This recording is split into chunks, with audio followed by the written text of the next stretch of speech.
Narito na ang mga malalaking balitang Central Luzon ngayong araw. Pagbabakuna kontra COVID-19, planong gawin sa mga barangay. Pampanga, Bulacan, posibleng makamit ang population protection ngayong taon, ayon yan sa Octa Research. City of San Fernando, Pampanga IATF nilinaw na walang walk-in sa kanilang COVID-19 vaccination. At City Council ng San Fernando, nais ipa-audit ang Stelapco. Maya Pabengi, Pampanga, magandang gabi Central Luzon. Ako si Nicolette Henson Pizon. Narito na ang mga nangunang tinutupang balita ng CLTV News. Sa minimum na 350,000 administered vaccines kada araw, posibleng bago matapos ang taon o bago ang buwan ng Desyembre ay makakamit umano ng mga probinsyang kasama sa NCR Plus 8 ang population protection. Ito ang kinumpirma ni Professor Guido David ng UP Octa Research Group sa pagbisita naman ni Testing Czar Secretary Vince Dizon sa mga vaccination sites sa Clark kung pag-uusapan ang performance ng Pampanga sa pag-roll out ng bakuna, hindi naman umano ito na pag-iiwanan. Narito ang report. Sa usapin ng recalibration ng equitable distribution of vaccine sa bansa, ang prinsipyo na unahin ang mga economic zone gaya ng Clark sa Pampanga para mapabilis ang pagbangon ng ekonomiya ngayong panahon ng pandemya ang umiiral ngayon, ayon kay Testing Czar Secretary Vince Dizon. Ito ang kanyang pahayag makaraang siya sa atin ang mega vaccination site sa isang malaking mall sa Clark na pinamamahalaan ng City Health Office ng Mabalacat. Ikalawang prinsipyo natin, siyempre, yung mga big cities, sa NCR, sa Pampanga, sa Bulacan, ito din yung pinakamalakihang contribution sa ekonomiya. Dito maraming trabaho, dito maraming investment, dito maraming negosyo. Kaya siyempre, para matulungan naman natin yung ekonomiya natin, tsaka yung mga kababayan natin na magtrabaho, kailangan pa-priorities din natin sila. So, Sinabi ni Secretary Dizon na nakasasabay ang Pampanga at Bulacan sa bilis at laki ng volume ng deployment ng bakuna sa National Capital Region. At dahil sa inaasahang malaking bulto ng bakuna na darating ngayong buwan ng Hulyo na nasa 12 million na doses, bukod sa NCR Plus 8 ay nagkaroon na umanong karagdagang pang 10 prioridad na lungsod at probinsya na pagkakalooban ng bakuna. dag tayo ng 10 pang cities. Yung 10 cities. Okay. So, ngayon, NCR Plus 8 plus 10 na tayo. So, NCR Plus 18. So, dahil nga, ang dahilan dyan is dumadami na kasi ang bakuna. Ayon kay Dizon, by schedule pa rin ang suwestyon nila sa pag-roll out ng bakuna sa Pampanga. Nakadepende umano kasi ito sa logistics ng LGUs at personnel sakaling itulak ang walk-in na kailangang limited o controlled pa rin sa mga komunidad na tinatarget upang maiwasan ang super spreader event sa mga vaccination sites. Kung masisigurado ng ating mga LGUs na magiging maayos ang sistema at hindi naman ang problema kasi sa walk-in yung dumadagsa, nagkukumpulan, baka maging super spreader event, no, yung vaccination center. Pero kung kaya ng LGU, magagarantiya niya na orderly, mapapractice pa rin ng minimum health standards, then go ahead. Sa minimum na 200,000 per day na na-administered na vaccines sa bansa, kasama umano ang Pampanga at Bulacan dito ayon sa DOH. Sa pananaw ng UP Octa Research Team, sakaling umabot kahit sa minimum na 350,000 na vaccine rollout kada araw, ang NCR Plus 8 kasama na ang NCR Plus 10 kung saan kabilang ang Pampanga at Bulacan ay posibleng makamit ang tinatawag na population protection bago matapos ang taon. Sa ngayon, umano ay nakakakuha ng average na 200,000 per day ang na-administer na vaccine sa pag-rollout ng bakuna sa bansa. Sakaling hindi umano magbabago ito, ay aabot lamang sa 40 million population ang mababakunahan hanggang Desyembre. Pero kung ito'y maitataas pa sa 350,000 jobs per day, ay makakamit ng bansa ang population protection bago pa ang buwan ng Desyembre. Sa ngayon kasi we're averaging 200,000 jobs per day sa buong Pilipinas. Of course, mostly dito sa priority areas din sa NCR Plus 8. Pero if we continue that, aabot na mga 40 million by December. Pero kulang pa yan for population protection sa NCR Plus 8. What we would need is mga at least 50 to 60 million. Ideally, mga 60 million jobs by December. So para ma-achieve natin yan, ibig sabihin, kailangan dagdagan pa natin ng 200,000 jobs per day natin. Gawin natin mga 350,000 at the minimum. Kung ma-achieve natin yung target na government na 500,000, mas okay yun. Pero at the minimum, mga 350,000 jobs per day, pwede natin ma-achieve yung protection. Sa pagpapabuti ng pag-administer ng bakuna sa Pampanga, suwestyon ng UP Octa Research Team, kailangang mabusisi ng DOH ang mga mega vaccination sites kung kakayanin ng walk-in vaccine rollout na limited pa rin sa mga piling komunidad. Solusyon umano ito sa pagpapabilis ng rollout ng bakuna at pinapangarap na population protection ng mga lugar sa NCR Plus 8 sa bansa na prioridad ng National Vaccination Program ng gobyerno. Hindi naman tayo against sa walk-in per se. Siyempre maganda pa rin yung by schedule. Pero ang alam natin is minsan pag nag-schedule tayo, may mga minsan hindi na uubos yung vaccines kasi may mga hindi nagpupunta or may mga nagpupunta doon pero nag-refuse bigla. So hindi na ubos yung mga vaccines. There must be a way na kanyari may alternates tayo or may walk-in tayo ng mga konti lang. Paulo G. Santos, CLTV News. Upang mapabilis ang COVID-19 vaccination program, pinaplano na sa mga lalawigan ng Bataan at Pampanga ang pagtatayo ng barangay vaccination areas. Sa patuloy na pagdating ng mga bakuna, dapat umano itong sabayan ng mabilis na rollout upang makamit ang herd immunity goal bago matapos ang taon. Sir Rainiel Pawid ang may detalye. Lampas 56,000 na ang nababakunahan sa Bataan. Nakatanggap ang lalawigan ng 63,130 single-dose vial ng Sinovac, 2,420 multi-dose vial ng AstraZeneca at 300 single-dose ampule ng Gamaleya Sputnik 5. Ang mga bakuna agad dinala sa nasa 20 vaccination areas ng probinsya. Nung nalaman ko pa lang na magkakaroon ng bakuna para sa coronavirus, kahit ano pa siyang bakuna, tatanggapin ko. Ang una ko pong inisip yung pamilya ko. Higit 760 ang populasyon ng Bataan at 70% sa bilang o higit 532,000 ang target na mabakunahan upang matiyak ang herd immunity o pag-iwas na magkaroon pa ng virus transmission.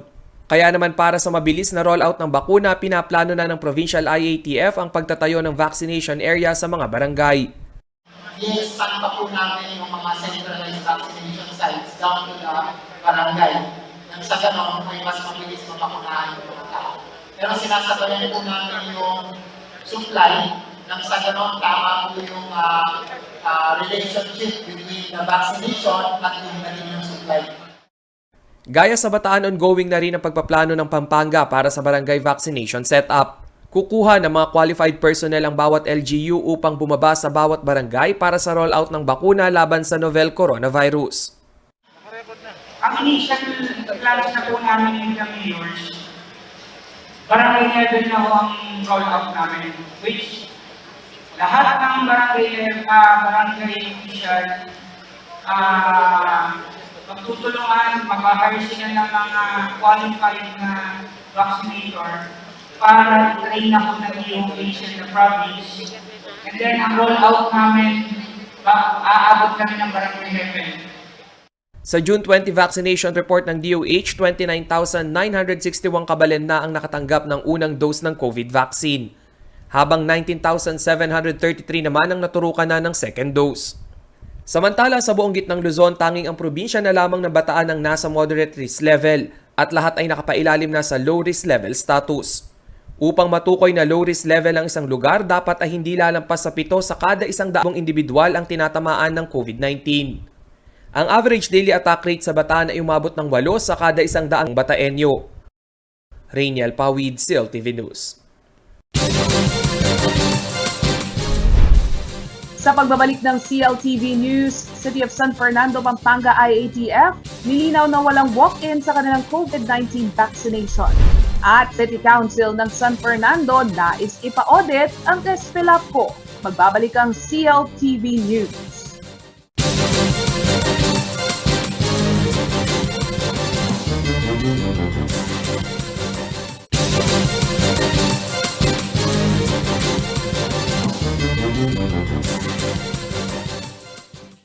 Nagbabalik ang CLTV News at sa iba pang mga nauunang balita. Muling ipinaalala ng City of San Fernando IATF na walang walk-in pagdating sa pagtanggap ng COVID-19 vaccine sa lungsod. Upang makatanggap umano ng bakuna, kailangan munang magparehistro at hintayin ang ibibigay na schedule. Nilinaw rin nila na walang katotohanan ng mga kumakalat na text messages para sa mga walk-in vaccination area ng lungsod. Si Rainiel Pawid ang may ulat.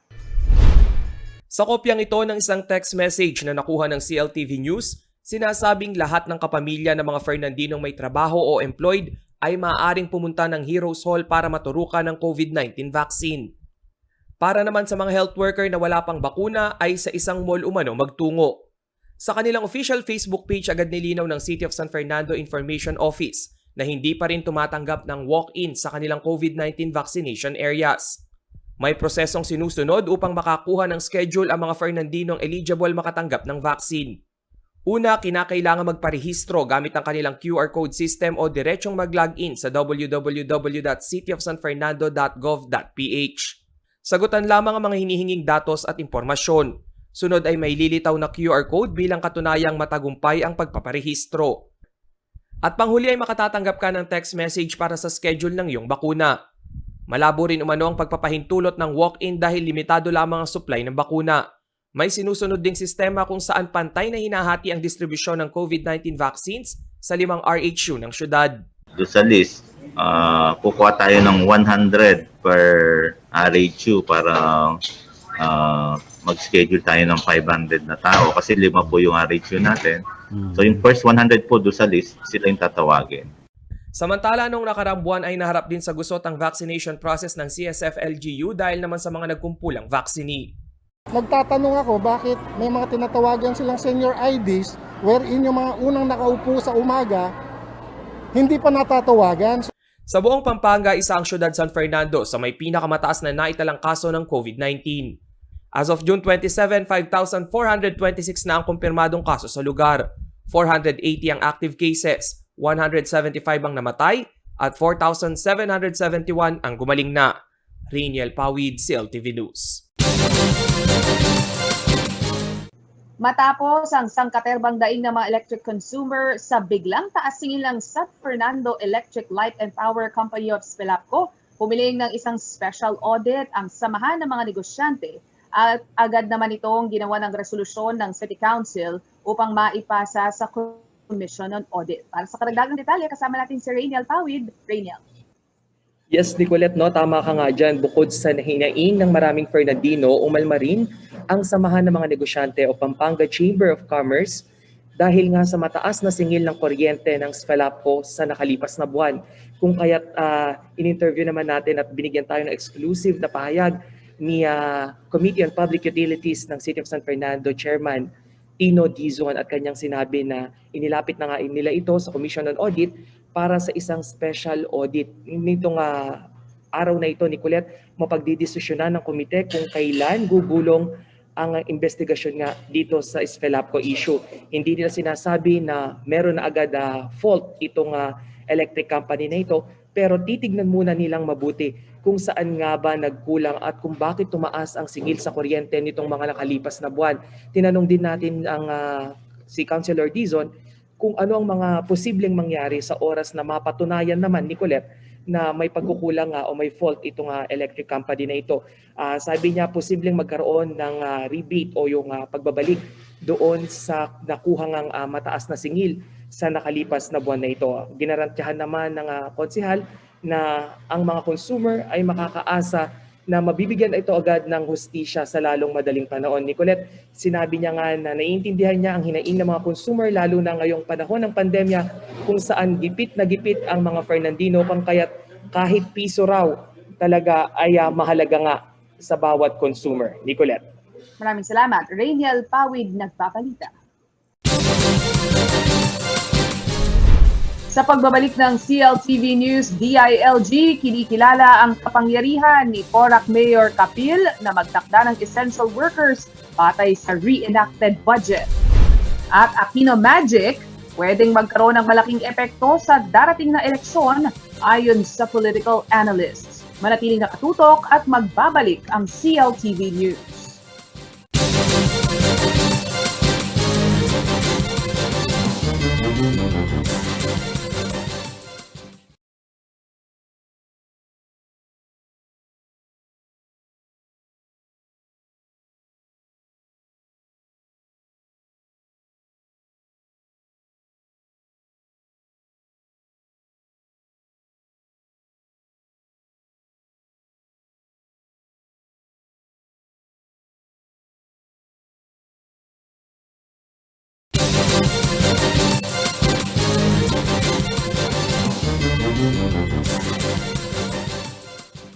Nagbabalik ang CLTV News at sa pang mga nangunang balita.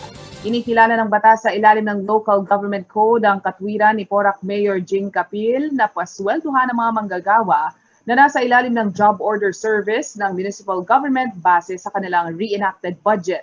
Itong kinumpirma ng Department of Interior and Local Government ng Pampanga. At para sa karagdagang detalye, kasama natin ngayon si Paulo G. Santos. Go ahead, Paulo. Ikilit, bumugulong na ang pagdinig ng Sangguniang Panlalawigan ng Pampanga sa isyu nga ng hindi napapasweldohang job order service workers dito sa bayan ng Porac, Pampanga na naganap ito noong June 21, 2021. Sa kumpirmasyon ni Porac Mayor Jing Capil, naging bukas siya para usisain ng Committee on Human Resources and Development ng Sangguniang Panlalawigan ng Pampanga ang kalagayan ng Porac Municipal Government sa estado ni Colette ng reenacted budget ng bayan. Dito na ipaliwanag naman umano na ang pag-akto ng alkalde sa pagdetermina ng mga paglalaanan ng pondo pati na itong mga personnel ng munisipyo ay sa ilalim na rin ng kanyang tanggapan at ito'y binabalanse kung ito'y essential.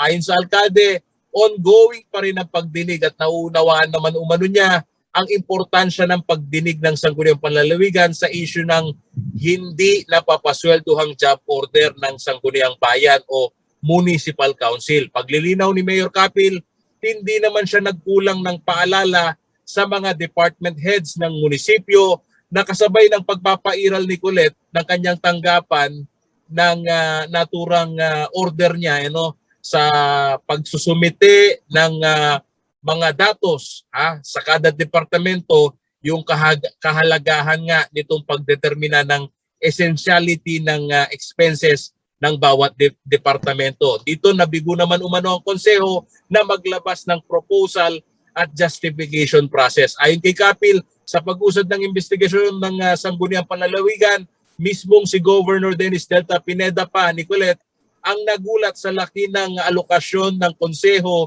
na inilaan ng higit 160 million pesos para sa bakuna. Ang pagpapaliwanag niya kung bakit ivinito niya ang General Appropriations sa Ordinance ng Budget ng taong 2021 na binalangkas ng konseho ng Porac ay siya ring resulta kung bakit naipit ang budget ng mga casual workers at JO ng konsehal ng bayan.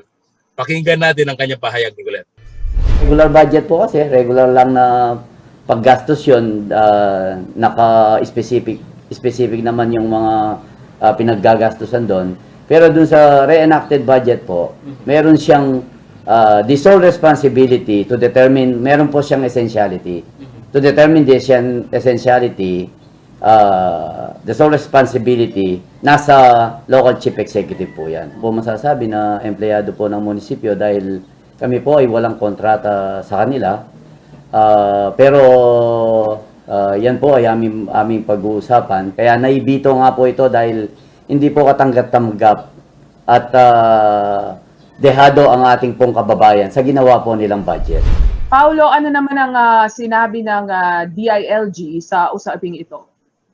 Nicolette, sa ilalim nga ng Local Government Code Section 323, ayon kay DILG Pampanga Director Mirvi Fabia, kinakatigan ng batas ang katuwiran naman ni Mayor Capil na nasa kanyang kapangyarihan ang pagdetermina sa mga essential na paggagastahin ng ilalim nitong reenacted budget. Puna ni Fabia, nagkaroon din umano ng kanya-kanyang annual investment plan o AIP ang konseho, ang executive, na siya namang nagpagulo sa budget nito. Kasama umano si Fabia sa pagdinig sa SP ng Pampanga at paglilinaw niya na ang malaking pondong inilaan ng konseho ng Porac ay hindi nanggaling sa kanilang basbas.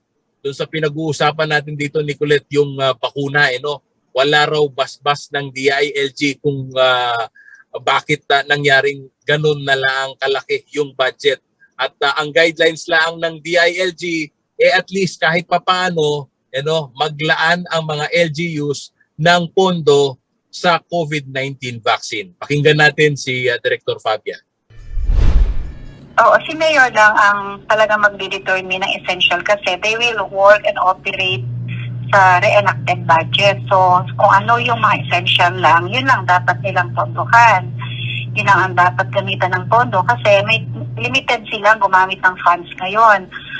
So, they formulated their own IAP, yung kanilang annual investment plan. Diba? So, hindi pwede silang magkahiwalay. Dapat iisa lang ang kanilang IAP. Wala po.